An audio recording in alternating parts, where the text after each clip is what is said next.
Kako bismo naučili unositi formulu u Excelu, napravit ćemo dvije jednostavne tablice i u njima dva tima koji su skupljali jabuke i banane, te količine voća u kilogramima koje je skupio svatko od njih. Zatim ćemo izračunati koliko su ukupno skupili koristeći funkciju sum na nekoliko načina, te simbol za zbrajanje znak plus. Funkcija sum osnovna je, ali ne i jedina funkcija Excela. Najveći broj rezultata u Excelu dobiva se zbrajanjem vrijednosti, pa ćemo na taj način obraditi funkciju koja se najčešće koristi. Osnovni način unosa formula je pomoću trake formule, ispred koje se nalazi natpis fx. Pritiskom na fx otvara se prozor za odabir funkcija. Funkciju sum tražit ćemo u grupi funkcija kojoj pripada, pa zato treba iz padajućeg popisa kategorija odabrati matematika i trigonometrija.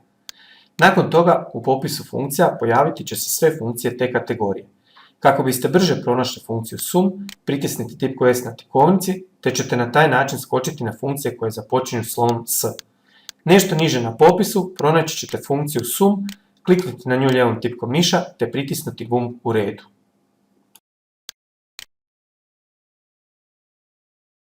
Na taj način otvorit ćete prozor u kojem će Excel očekivati od vas da unesete argumente funkcije u polje naziva broj 1. Za neke formule, prema potrebi, unijeti ćete argumente i za polje broj 2 do najviše broj 255. Pojedine funkcije, poput funkcije sum, automatski će upisati argumente kao što se dogodilo u našem primjeru. Dopustiti ćemo Excelu da nam pomogne i ostaviti argumente kako ih je on upisao, d5.d7. U prozoru možete vidjeti na koje se vrijednosti odnose ćelije, rezultat formule na dva mjesta, te pojašnjenje što radi funkcija i u kojem obliku moramo unijeti argumente. Nakon što smo obavili sve potrebne radnje, pritisnemo gumb u redu kako bi vidjeli rezultat u ćeliji. Identičan postupak kreiranja formula možete pokrenuti na još dva načina. Na vrpci s alatima formule pritisnete nalaz s natpisom umetni funkciju fx, koji otvara prozor za umetanje funkcije, te je daljnji postupak isti kao i za traku formule. Na vrpci formule pronađete grupu funkcija naziva matematika i trigonometrija, otvorite padajući popis i na njemu pronađete željenu funkciju, te klikom na nju otvarate prozor za unos argumenata funkcije.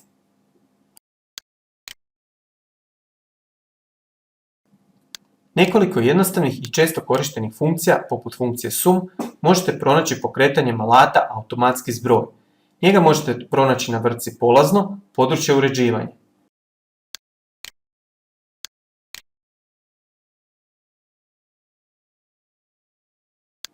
Isti alat nalazi se i na vrpci formule, područje biblioteka funkcija. Na taj način vrlo je lako kreirati brze formule za funkcije koje se najčešće koriste. Vrlo je brz način i unos formula izravno u ćeliju. Kod jednostavnih formula i manjeg broja argumenata koje je potrebno unijeti, moguće je koristiti i simbole za osnovne aritmetičke operacije. U našem primjeru to je zbrajanje i znak plus, pa formulu možemo napisati i na ovaj način.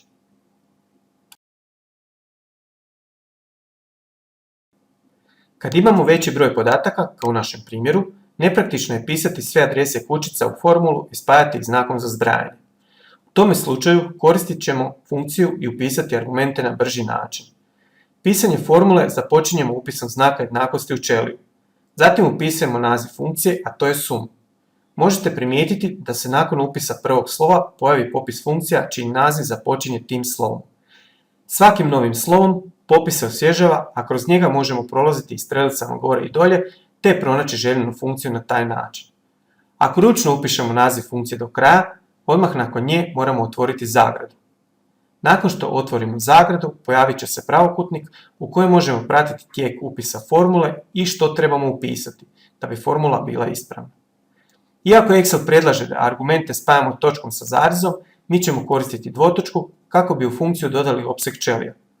Na mjesto argumenata upisati ćemo H5.H19, te na taj način uključiti u formulu sve ćelije uokvirene podebljanim okvirom. Zatim ćemo zatvoriti zagradu i pritisnuti Enter kako bi nam Excel prikazao rezultat.